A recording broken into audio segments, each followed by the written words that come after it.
ষষ্ঠ দিনের মতো ইসরায়েলে ক্ষেপণাস্ত্র হামলা চালাচ্ছে ইরান। 24 ঘন্টায় 28টি বিমান শনাক্ত করে ভূপাতিতের দাবি করেছে ইরানের সেনাবাহিনী। বান্ডেল থাকলে প্রতি সেনমানিতে টাকা বাঁচবে। বিকাশ সেনমানি বান্ডেল কিনে জিতুন প্রতি লেনদেনে। পাল্টা অভিযানে ইরানে 60টি বিমান হামলা চালিয়েছে বলে দাবি করেছে আইডিএফ। ইরানের 12টি ক্ষেপণাস্ত্র সংরক্ষণাগার, বিমান প্রতিরক্ষা ব্যবস্থা ও রাডার সাইটে আঘাত হানারও দাবি তাদের। 1 কিংবা 2 সপ্তাহের মধ্যে ইরানের বিরুদ্ধে জয়ী হওয়ার ঘোষণাও দিয়েছে ইসরায়েল। এদিকে ইরানের সর্বোচ্চ নেতা আয়াতুল্লাহ আলী খামেনির পরিণতি ইরাকের প্রয়াত প্রেসিডেন্ট সাদ্দাম হোসেনের মতো হতে পারে বলে মন্তব্য করেছেন ইসরায়েলি প্রতিরক্ষা মন্ত্রী। ইরানের ভূগর্ভস্থ ফোর্দো পারমাণবিক স্থাপনায় যে কোনো সময় হামলা হতে পারে বলে জানিয়েছে আইডিএফ। এদিকে ইসরায়েলের বিরুদ্ধে শিগগিরই শাস্তিমূলক অভিযান চালানো হবে বলে হুঁশিয়ারি দিয়েছে ইরানের সেনাপ্রধান।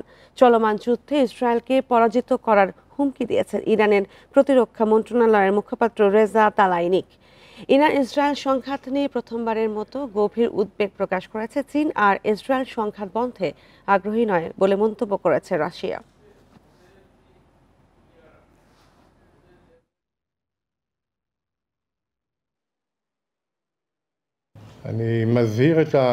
আমি ইরান সরকারের যুদ্ধাপরাধ এবং ইসরায়েলি নাগরিকদের উপর ক্ষেপণাস্ত্র হামলা চালিয়ে যাওয়ার বিষয়ে সতর্ক করছি। খামেনির মনে রাখা উচিত, প্রতিবেশী ইরাকের সেই স্বৈরশাসকের কি হয়েছিল।